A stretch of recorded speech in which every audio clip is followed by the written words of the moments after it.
Flying past you, slightly right of course, correcting in 3. 513, fly right.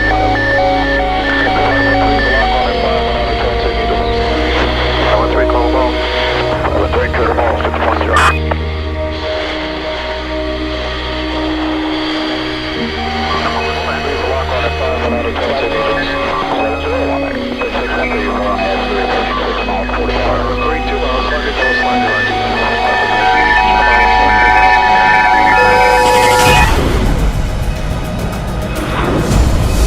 The first female F-14 Tomcat Fighter Pilot in the U.S. Navy, the heroic Carey Lohrenz.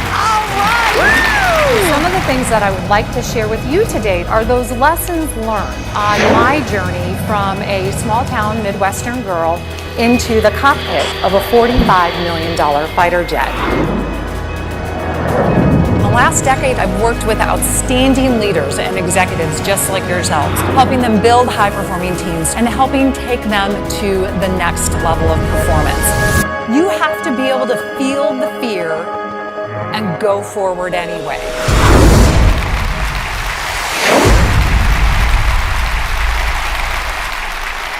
Flying is actually only part of our job. It's a small piece of our job. We are busy running squadrons that have 250 to 300 people with assets valued at right around $1 billion.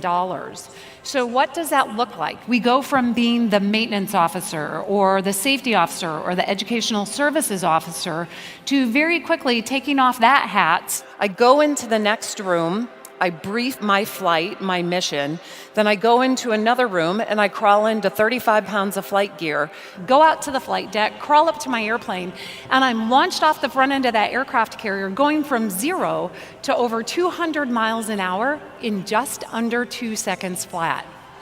I know it's kind of sporty, right? NASCAR, please. But as much as I would like to think that I have the most glamorous position on the boat, being a fighter pilot, what I am keenly aware of is I cannot do this job alone.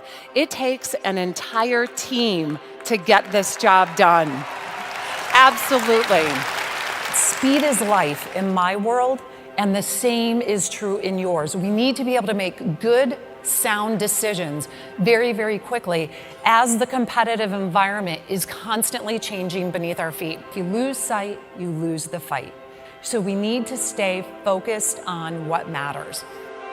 It was almost 2 years into this program when I really ran into the biggest barrier. They proceed to tell me that since they haven't lifted the law that bars women from flying, there's no place for me anymore in the Navy. I was gutted. The only reason I just had that conversation was that I dared to show up different.